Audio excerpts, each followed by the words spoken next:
오늘은 본문 말씀으로요, 능히 배울 수 없는 노래라는 제목으로 하나님 말씀을 함께 나누겠습니다. 이 요한계시록 14장에 들어섰습니다. 이 14장은 새로운 장면으로의 전환을 보여줍니다. 우선 이 본문 14장 이 본문이 요한계시록 가운데 어느 맥락에 놓여 있는지 좀 우리가 그것부터 보시면은요, 요한계시록 6장부터 16장, 우리가 지금 그 한복판에 있는데 6장부터 16장은 인나팔 대접이라는 그 7심판이 점진적으로 지금 진행되고 있는 그 전개되는 본문, 이게 바로 6장부터 16장까지입니다. 그 가운데 12장부터 14장은 삽입이 된 그런 이야기입니다. 먼저 12장부터 13장은요 같은 이제 의미의 내용인데요, 그러니까 용, 그리고 첫째 짐승, 둘째 짐승에 관한 그런 내용입니다. 그러니까 다시 말해서 이 땅에 활약하고 있는 그런 어둠의 세력에 관한 이야기가 12장부터 13장까지의 내용입니다. 우리가 그 말씀을 살펴봤습니다. 종말의 기간에 보이지 않는 권세인 이 사단이 보이는 권세, 다시 말해서 이 세속 권력이에요. 그것은 뭐라고 그랬죠? 적그리스도라고 그랬습니다. 그리고 또 보이는 권세, 종교 권력이라고 했습니다. 그것은 거짓 선지자라고 그랬어요.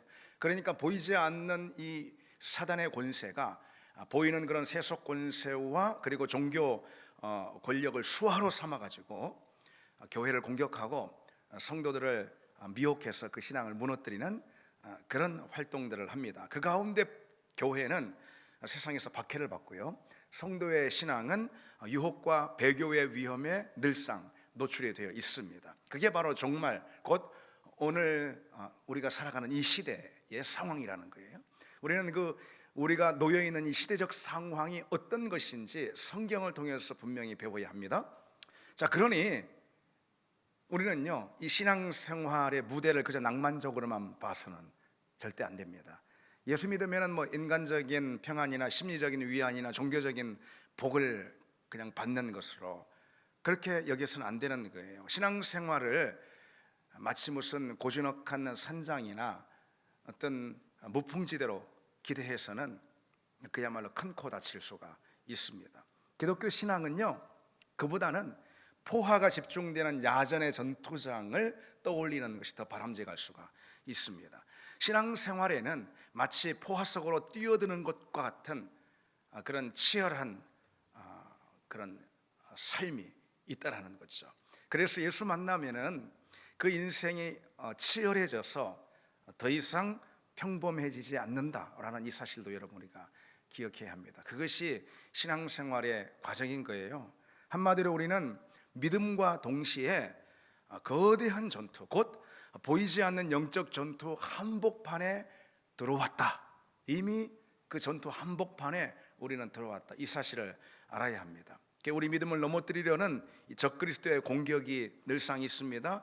우리로 진리에서 미끄러지게 하는 그런 거짓 선지자들의 활동이 끊이지 않습니다. 우리에게 주어진 이 영생을 빼앗으려는 사단의 공격이 지속된다. 그것이 바로 믿음의 과정입니다, 여러분. 물론 누구도 그런 전투, 그게 뭐 어떤 자리에서 펼쳐지는 전투든 전쟁 좋아하는 사람이 어디 있어요? 누구든 그런 전쟁을 원하지 않지만 그렇다고 해서 사단과 마치 무슨 정전협정을 기대해서는 안 된다는 거예요. 우리 믿음을 공격해서 우리에게 주어진 영생을 빼앗고 우리 영혼을 그의 종으로 삼으려 하는 것이 바로 사단의 유일한 목적이기 때문에 그렇습니다. 사단은 그것을 위해서 존재합니다. 우리는 그래서요, 누구든 원하든 원치 않든 그 치열한 배틀, 그 필드, 그 치열한 영적 전투의 현장, 거기에 다 들어왔다라는 거예요. 이미 들어왔습니다.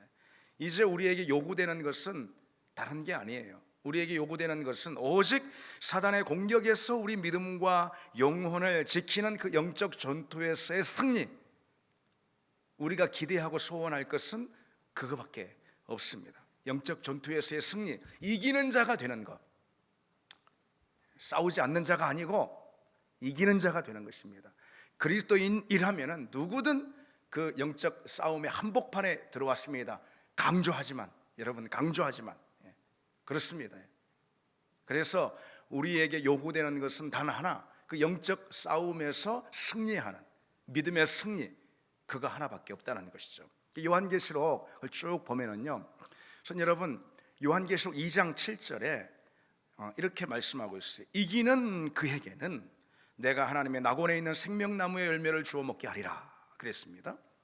그런가 하면 저 뒤에 요한계시록 2장이었잖아요 아까는. 그런데 저 뒤에 21장 7절에 보면은요, 이기는 자는 이것들을 상속으로 받으리라. 나는 그의 하나님이 되고 그는 내 아들이 되리라. 이긴다, 이기는 자라는 표현이 요한계시록에 거듭해서 등장하는 걸 볼 수가 있어요. 이 이기는 이라는 표현을 우리가 주목해야 합니다. 재미있는 사실은요, 여러분, 이기다라는 이 헬라어 단어가요 신약 성경에 29회 등장하는데요, 요한계시록에만 15번 집중적으로 나타나고 있습니다. 종말의 때를 기록하고 있는 이 요한계시록은 그만큼 성도의 삶이 치열한 전투가 될 것이고 결국은 이기는 삶이 되어야 함을 우리에게 가르쳐주고 있는 것이죠. 여러분, 인생에서 가장 중요한 게 무엇입니까? 무엇입니까? 우리 영혼입니다. 우리 영혼이 가장 중요한 거예요. 영혼 잃으면 다 잃어버리는 거예요. 아무것도 남는 것이 없습니다. 그래서 주님은 사람이 온 천하를 얻고도 자기 목숨을 잃으면 무엇이 유익하리요? 그랬습니다. 자기 목숨이라고 되어 있는데 이 목숨은 바로 영혼을 뜻하는 거예요. 영혼의 구원, 영혼의 생명을 잃으면 다 소용없는 일이다. 온 천하를 얻어도 그건 소용없는 일이다 이거죠. 그래서 우리는 영혼의 구원, 영혼의 생명만큼은 결코 빼앗겨서는 안 됩니다. 어둠의 권세는요, 여러분 무엇을 노략질할까요? 무엇을 뺐을까요? 어둠의 권세 사단은 우리 가운데 있는 그 어떤 무슨 물질이나 건강이나 아니면 몸의 행복이나 몸의 기쁨이나 그 어떤 것에 전혀 관심이 없습니다. 어둠의 권세는 오직 우리 영혼의 구원과 생명을 빼앗는 일에만 관심이 있다는 것이죠. 영혼을 잃으면 다 잃는 것이기 때문에 그렇습니다. 그럼 여러분, 우리 영혼은 무엇으로 지킬 수 있는 것일까요? 단연 믿음으로 지킬 수 있는 거예요. 믿음으로. 그러니까 여러분 어떻습니까? 믿음을 잃으면 영혼을 잃는 것이고 결국 다 잃게 되는 거예요. 믿음을 잃으면 다 잃는 거예요. 믿음을 지키는 우리가 되어야 하는 이유가 거기에 있습니다. 믿음을 가장 소중히 여기는 우리가 되어야 합니다. 여러분, 과연 우리에게 무엇이 중요합니까? 진정 우리에게 무엇이 중요합니까? 여러분이 가진 것 중에서 여러분이 가장 소중히 여기는 것이 무엇입니까? 믿음이 되어야 할 줄 믿습니다. 믿음이 되어야 할 줄 믿습니다. 믿음이어야지만 합니다. 왜요? 왜 그렇습니까? 우리에게 있는 그 어떤 모든 것들은 다 우리가 얻은 것이나 아니면 세상을 통해서 주어진 것입니다. 그것이 소유가 됐든 아니면 건강이 됐든 인생의 행복이 됐든 낙이 됐든 무엇이 됐든 어떤 것이 됐든 우리가 얻은 것이 아니면 세상에서 우리가 자연스럽게 받은 것들입니다. 그런데 믿음은 무엇을 통해서 우리가 얻었습니까? 무엇을 통해서 믿음이 주어졌습니까? 그리스도 십자가를 통해서. 예수님이 이 땅에 왜 오셨습니까? 어떤 걸 주시려고 오셨습니까? 다만 우리에게 믿음을 주시려고 온 줄 믿습니다. 그렇죠. 믿음을 주시려고 오셨어요. 우리에게 믿음을 주시기 위해서 그의 몸을 찢으시고 그의 물과 피를 다 흘리셨어요. 우리에게 믿음을 주시기 위해서 이 땅에 오시고 그리스도께서 십자가에 달려 죽으셨습니다. 그러니 우리의 믿음은 그리스도의 십자가를 통해서 주어진 거예요.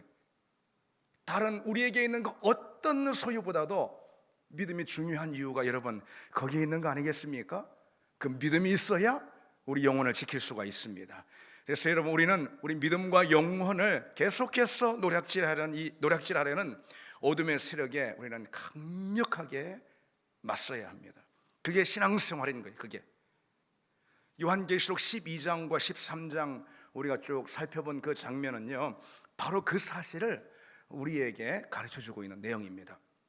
그리고 이제 14장, 오늘 나눌 이 14장의 장면이 전환되면서요, 하늘의 모습을 보여줍니다. 12장과 13장은요 이 땅의 모습을 보여주는 거예요. 땅에 있는 지상교회의 모습을. 근데 14장이 되면 장면이 전환돼 가지고 하늘의 모습을 보여줍니다. 이 요한계시록에 이런 장면 전환들이 참 많이 있는 걸 기억해야 되겠죠. 그래서 여러분 이걸 좀 쉽게 이렇게 이해해 보시면 좋겠어요. 카메라가 비춰요. 카메라가 지상에서 악의 세력들에 의해서 벌여지고 있는 그 치열한 영적 전투의 장면을 비추다가 그 렌즈를 하늘의 장면으로 옮기면서 승리한 교회의 모습을, 다시 말해 하늘에 있는 승리한 교회의 모습을 이 카메라가 비추고 있습니다. 그러니까 땅에서 자행되는 두 짐승의 통치로부터, 우리가 13장에 살펴봤죠.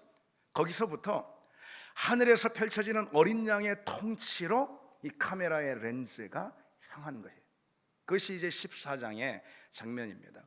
그 하늘에는 찬양이 울려 퍼지고 있어요. 오늘 본문에 보면은 그곳에는 승리의 기쁨이 충만합니다.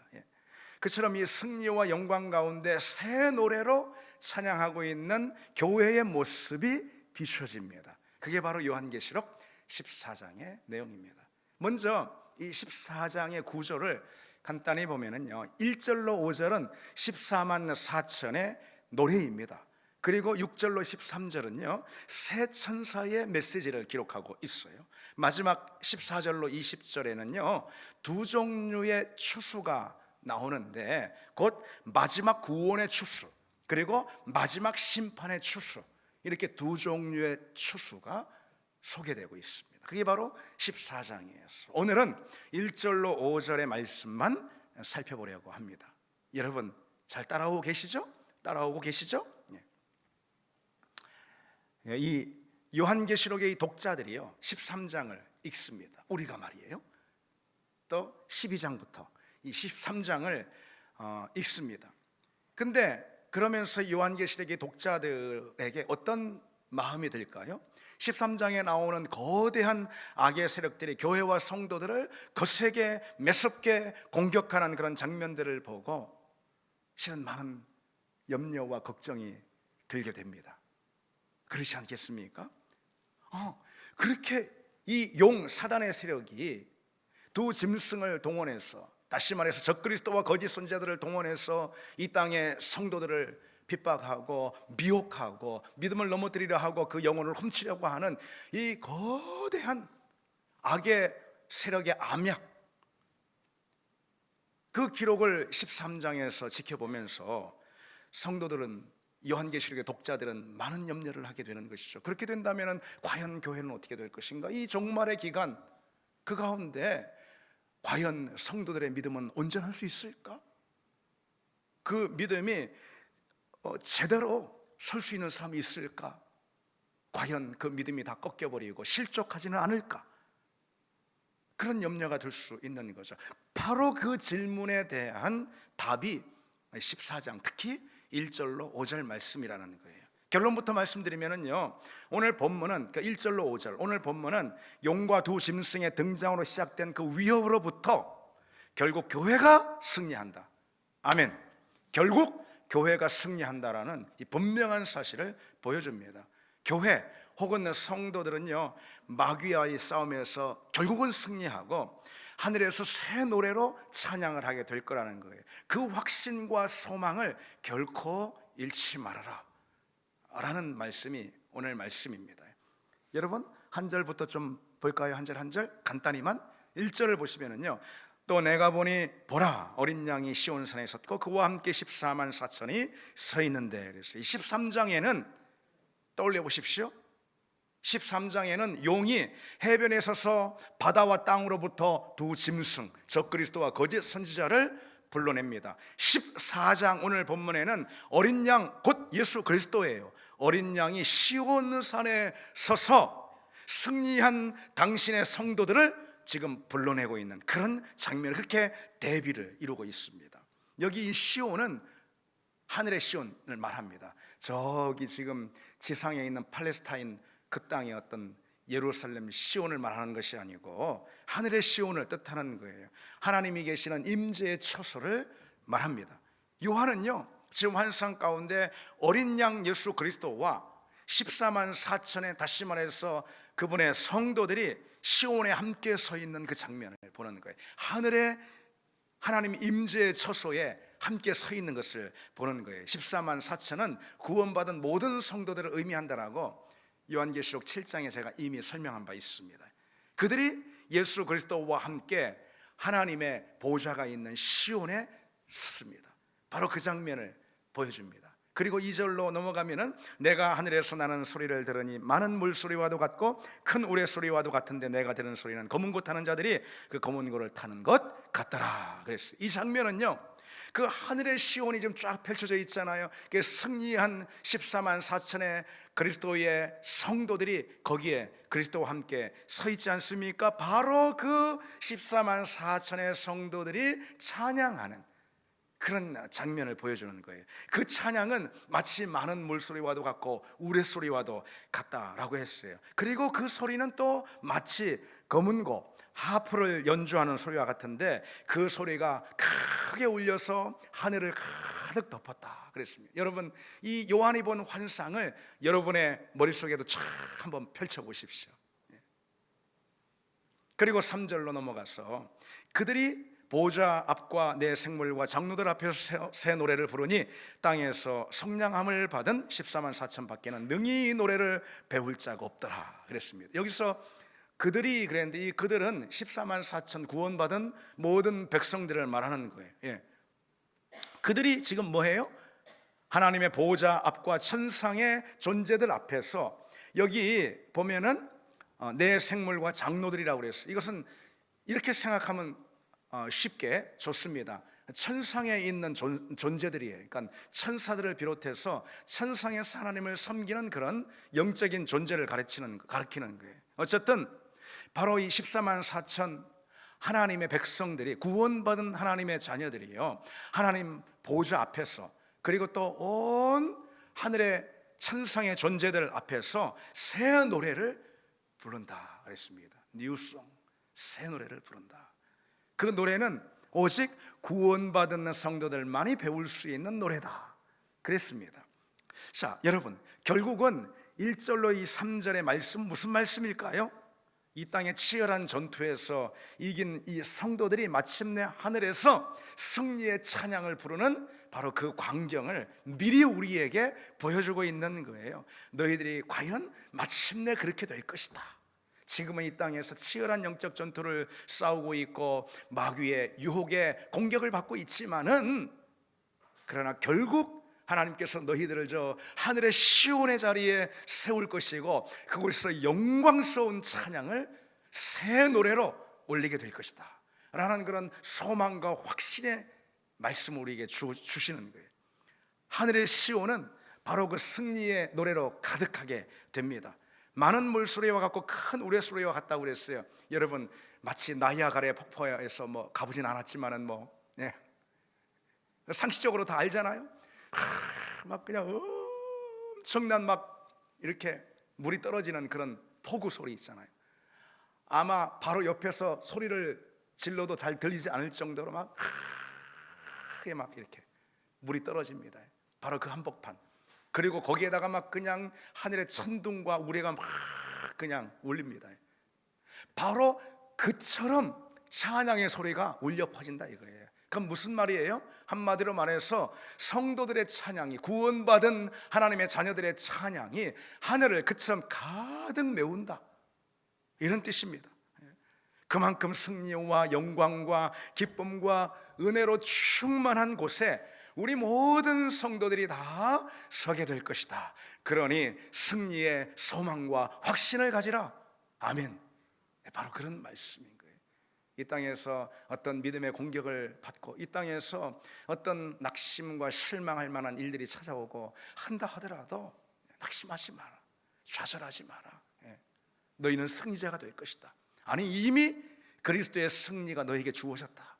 너희는 바로 그곳을 지금 여기 자리에 있는 것처럼 바라보라. 이런 말씀인 거예요, 여러분. 이런 영광스러운 말씀인 거예요. 여러분, 느낌이 좀 오십니까? 설교를 잘해야지 느낌이 오는데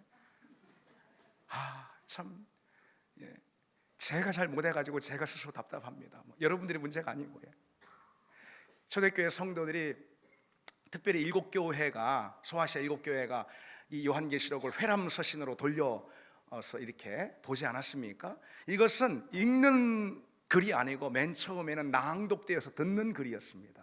그래서 12장, 13장 그냥 정말 어둠을 통과하는 깊은 어떤 터널을 통과하는 것 같이, 야, 그러면은 우리가 과연 믿음으로 살 수 있을까? 우리 믿음이 과연 꺾이지 않고 견딜 수 있을까? 이렇게 사단이 거세게 활동을 하는데 그런 염려와 불안에 쌓여 있을 거예요. 듣는 모든 성도들이, 수십 수백 명의 성도들이, 그런 에베소 교회 성도들, 또 그런 두하드리아 교회 성도들이 말씀을 듣습니다. 요한계시록이 크게 낭독이 됩니다. 낭독자에 의해서. 그런데 14장에 넘어와서 말씀드린 이와 같은 장면이 쫙 펼쳐지는, 하나님께서 무엇을 이들에게 확신시키려고 하는 것이죠? 염려하지 마라, 걱정하지 마라, 결단코 너의 믿음이 패배하지 않을 것이다. 너의 믿음은 결국 승리할 것이다. 그 자리, 곧 하늘의 시온의 자리에서 어린 양 그리스도와 함께 하나님 보좌 앞에서 이처럼 하늘의 우레소리와 같이, 많은 물소리와 같이, 검은 곳 하는 소리와 같이 크게 하나님을 찬양하고 새 노래로 하나님을 찬양함으로 그 찬양 소리가 하늘을 가득 덮을 것이다. 그 영광, 그 기쁨, 그 찬란한 은혜, 그 은혜를 소망하라. 그런 내용입니다. 여러분, 이 땅에서 우리가 어떤 근심이나 어려움이나 걱정이나 특별히 우리 믿음이 실족하게 될 수 있는 그런 어려운 상황들, 고난들, 광야들, 인생의 골짜기를 걸을 때가 있습니다. 그러면서 우리 믿음의 의문을 품을 때도 있고, 하나님 과연 나와 함께 하시는가, 나와 동행하시는가 라는 그런 회의에 빠질 때도 있고, 종종 우리 믿음은 그런 시험에 부딪힐 때가 있습니다. 그 가운데 많은 부분 사단이 틈을 타서 우리를 시험하고 우리 믿음을 넘어뜨리려는 그런 경우도 또 얼마나 많습니까? 그러나 하나님이 결국 우리와 함께 하시고 우리 믿음을 승리로 이끄신다는 이 사실만큼은 어느 환경, 어느 자리에서든 결코 변함없다는 이 사실을 여러분, 우리가 든든히 붙들기를 원합니다. 우리 믿음이 사단의 공격에 넘어질까 염려하지 말라, 그런 거예요. 우리 영혼이 어둠의 권세에 의해서 빼앗길까 불안해하지 말라, 그런 말씀이에요. 우리 모두는 결국 영적 전투에서 승리하게 되고 그 찬양의 대열에 우리가 다 끼게 될 것입니다. 그 확신을 가져라라는 소망이에요. 여러분, 이 소망의 말씀을 통해서 정말 기쁘고 감사하고 또 찬양이 터져 나오고, 그리고 밤에가 누워도 잠을 잘 수 없을 정도로 정말 기쁘고 가슴이 들뜨고 한 그런 사람들은 누구일까요? 누구이겠습니까? 누가 그렇게 할까요? 믿음이 소중한 사람들이 그렇게 합니다. 믿음이 소중한 사람들이, 내게 있어서 믿음이 뭐 소중한지를 별로 못 느끼고, 내게 있어서 영혼이 귀한지, 내 영혼이 귀한지 별 느낌이 없고, 그저 세상에서 잘되고 세상에서 인정받고 형통하고 이런 것에만 몰두하는 사람은 너희 믿음이 결단코 넘어지지 않을 거야. 너희 믿음을 든든히 지킬 거야. 너희가 이제 하나님 보좌 위에 서서 너희의 찬양으로 온 하늘이 가득 덮게 되는 그날이 필연 올 거야 라는 이 말씀이 있잖아요. 아까 말씀드린 세상에만 전념하고 몰입하는 그런 사람들에게 그런 약속이 뭐 이렇게 대단한 것으로 들리겠습니까? 뭐 이렇게 귀한 것으로 들리겠습니까? 그런데 아까 초두에도 말씀드렸듯이 내게 중요한 건 다만 믿음이야. 다만 믿음이야. 내 영혼을 잃으면 다 잃어. 영혼을 지키는 것은 믿음이야. 믿음 잃으면 또 다 잃어. 믿음을 가장 소중한 하나님 주시는 선물, 내 영혼의 구원과 생명을 그리스도 십자가로 맞바꾼, 그것을 통해서 내 영혼을 주셨다라는 이 사실을 기억하는 사람은요, 영혼을 소중히 여기는 사람은 오늘 본문의 말씀이 정말 가슴 깊이 와닿는 은혜의 말씀으로, 또 소망의 말씀으로 들립니다. 과연 여러분도 그러신 줄 믿습니다. 특히 하늘에는요 새 노래가 울려 퍼진다고 그랬어요. 뉴송. 그런데 그 노래는 오직 14만 4천 밖에는 능히 배울 수 없다라고 그랬어요. 이게 무슨 말씀일까요? 하늘에는요, 여러분, 하늘의 천사들도 그리고 천상의 여러 존재들도 찬양을 합니다. 하늘에 있는 모든 존재는 보좌 앞에서 보좌에 앉아 계신 하나님을 다 찬양합니다. 그러나 오직 14만 4천 곧 이 땅에서 시험을 이기고 구원을 받은 하나님의 자녀 성도들만이 배울 수 있는, 그 성도들만이 부를 수 있는 새 노래가 있다는 거예요. 이런 말씀이에요. 왜일까요, 여러분? 우리 성도들 많이 받은 은혜가 있기 때문에. 천상에 뭐 별의별 뭐 귀한 존재가 다 있다 하고 하나님이 창조하신 뭐 천상에 대단한 피조물이 있다 하더라도, 그게 뭐 천사라 하더라도 우리 성도들 많이 받은 은혜가 있습니다. 우리 많이 받은 하나님의 사랑이 있습니다. 곧 십자가의 사랑. 그렇지 않습니까, 여러분? 그리스도께서 십자가를 누구를 위해서 지었습니까? 바로 우리 이 땅에 있는 당신의 자녀들 아니겠어요? 구속의 은혜, 그거는 유일하게 우리만 받은 하나님의 은혜입니다.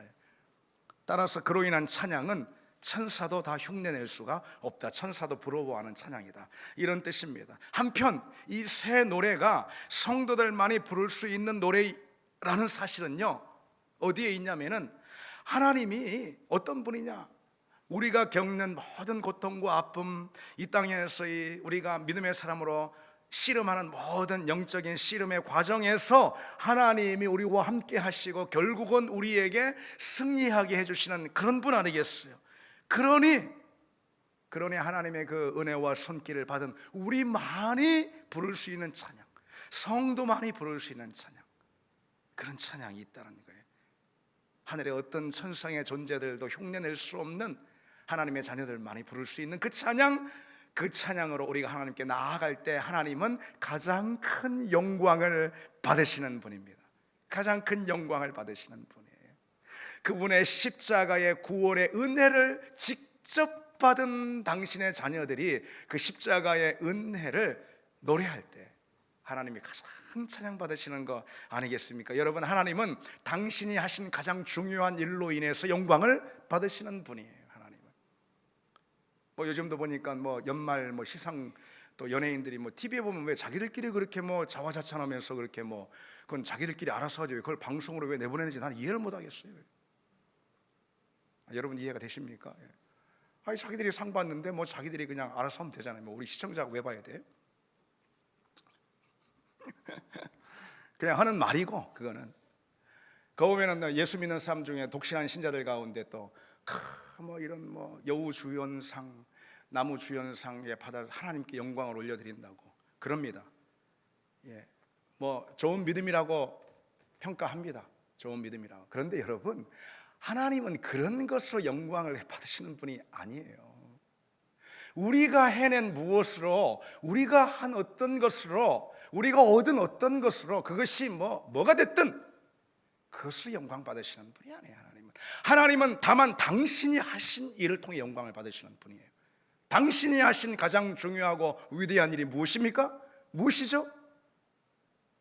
예수 그리스도를 이 땅에 보내셔서 우리를 위해서 그분이 십자가를 지시고 모든 수욕과 고통을 참으시고 우리에게 십자가의 은혜와 사랑, 그것을 통한 구원을 우리에게 허락해 주신 바로 그 일이 하나님이 하신 일입니다. 하나님은 다만 당신이 하신 일로 인해서 영광을 받으십니다.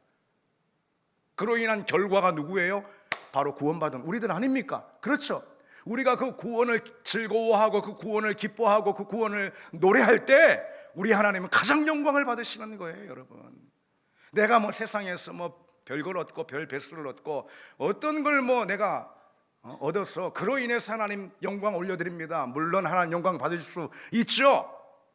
그런데 하나님은 당신이 하신 위대한 일로 영광을 받고 그 위대한 당신의 일을 찬양할 때 그 찬양이 하나님께 진정 영광이 된다는 이 사실을 여러분 기억하시기 바랍니다. 바로 우리만 할 수 있는, 하늘의 어떤 천상의 존재도 할 수 없고 우리만 배워 우리만 할 수 있는 찬양이 그와 같은 찬양인 거예요. 여러분, 하나님은 그로 인해서 기뻐하시고 영광을 받으십니다. 우리가 바로 그런 존재로 부름을 받았어요. 그런데 오늘 본문은 바로 그 자리에 서게 될 이 성도의 모습 있잖아요. 우리가 다 그 자리에 설 거예요. 여기 한 분도 빠짐없이 다 그 자리에 서게 될 줄 믿습니다. 과연 그렇게 되기를 소원합니다. 그러나 아직 끝난 건 아니에요. 아직 속단하긴 이릅니다.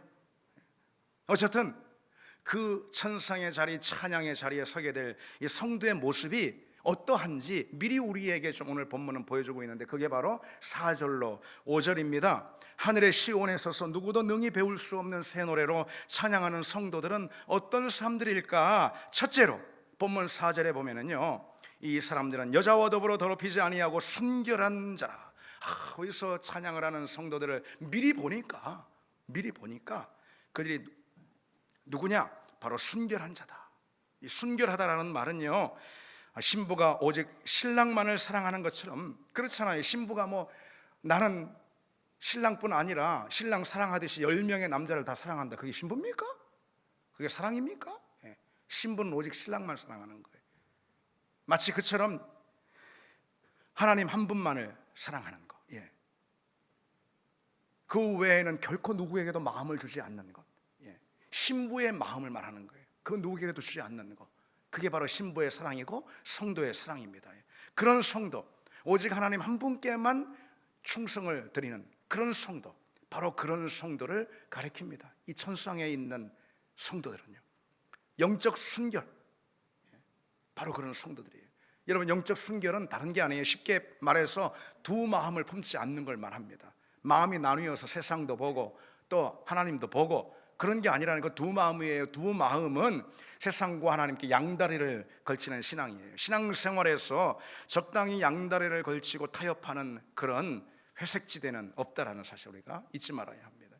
순결한 믿음은 하나님 한 분 외에 다른 것에 마음을 두지 않습니다. 그것이 뭐 세상의 만족이든 행복이든 자기 의든 돈이든 뭐 어떤 것이든 욕심이든 고집이든 그 무엇이든 그것과 섞이지 않는, 마음을 둘로 나누지 않는 한 마음, 오직 하나님께만 향하는 충성스러운 그런 외고집, 이게 바로 순결입니다. 믿음의 순결입니다. 천상에 있는 존재들은 바로 이 땅에서 그와 같은 믿음의 순결을 지킨 자들이라 라고 말씀하고 있는 거죠.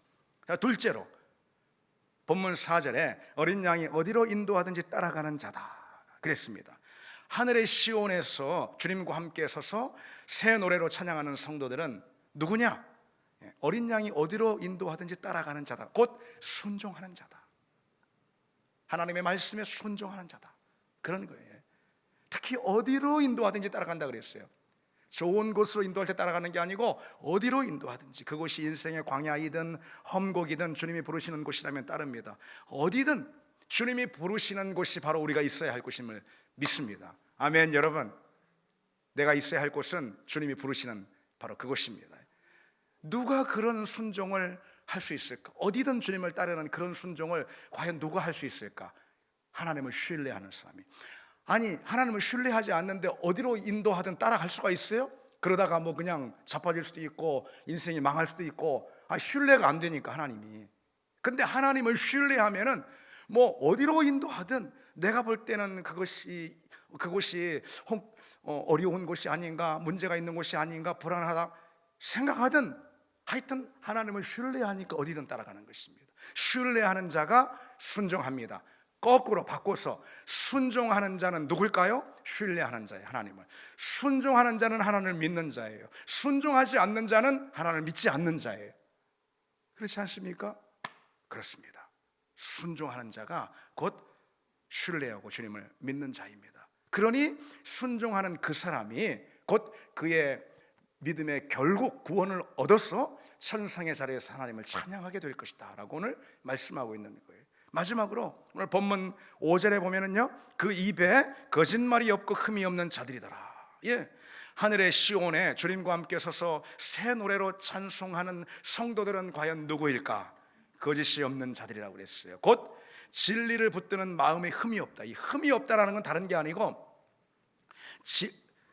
이 거짓의 반대가 진리인 거예요, 여러분.